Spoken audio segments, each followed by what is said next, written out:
مجھ سے سوال یہ کیا گیا کیا تم کو ہے قبول علی ولی اللہ؟ میں نے کیا اقرار اور دل شاد ہوا تھا، ہونٹوں سے میرے بس یہی آتی تھی ایک صدا، اور آج بھی زبان کے ساتھ دل ہے بولتا ہے فخر مجھ کو، بس یہی میں ہوں تیرا شیعہ۔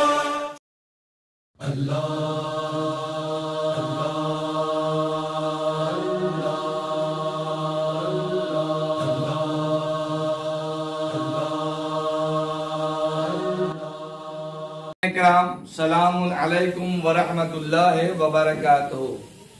ہم لوگ اس سے پہلے کہ ایک ویڈیو پیغام میں وحدانیت پر گفتگو کر رہے ہیں، توحید پر گفتگو کر رہے ہیں۔ آج ہم چاہتے ہیں کہ اللہ الصمد پر گفتگو کریں۔ اللہ الصمد وہ بے نیاز ہے، وہ بے نیاز ہے۔ اللہ الصمد ٹھوس ہے، بے نیاز ہے۔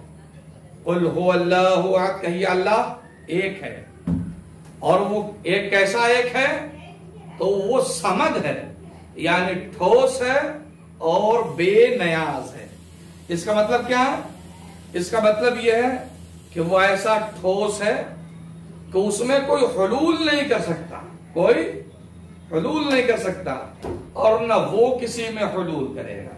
حلول کا مطلب داخل ہونا، داخل، جیسے کرسچن میں یہ عقیدہ ہے، ہندو میں یہ عقیدہ ہے کہ حضرت عیسیٰ کے اندر یا مریم کے اندر اللہ حلول کر گیا اور حضرت عیسیٰ کے اللہ داخل ہو گیا۔ حلول کا عقیدہ ہے نا۔ ہمارے یہاں بھوت داخل ہو جاتا ہے نا، شیطان گھس جاتا ہے، جنات گھس جاتا ہے، یہ عام طور پر یہ سب بھی مزاروں کی دین ہے، جہاں چاہتے ہیں گھسا بیٹھتے ہیں بہرحال۔ لیکن اللہ ہمارا کیسا صمد ہے، صمد، وہ حلول نہیں کرتا، اس لیے کہ جو چیز جس میں داخل ہو جائے گی تو جس میں داخل ہوگی وہ چیز بڑی ہوگی، اور جو داخل ہوگا وہ چھوٹا ہوگا۔ حلول کا فارمولہ یہی ہے۔ مثلا آپ کے پاس ایک جگ ہو اور ایک گلاس ہو، تو کیا جگ گلاس میں داخل ہو سکتا ہے؟ نہیں داخل ہو سکتا۔ کیوں نہیں داخل؟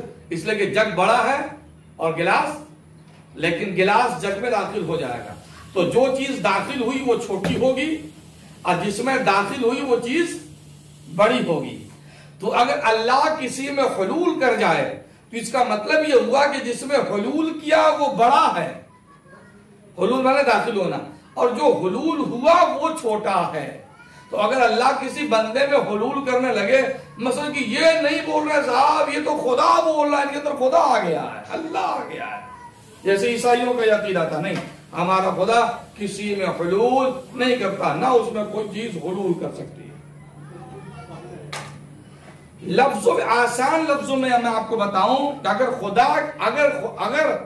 خدا نے احد کے ساتھ صمد نہ کہا ہوتا تو ایمان لانا مشکل ہو جاتا، کوئی ایمان ہی نہ رہتا۔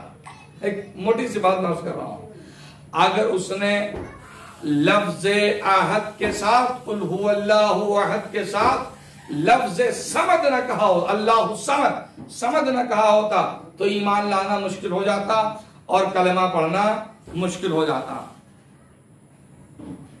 کیوں؟ اس لیے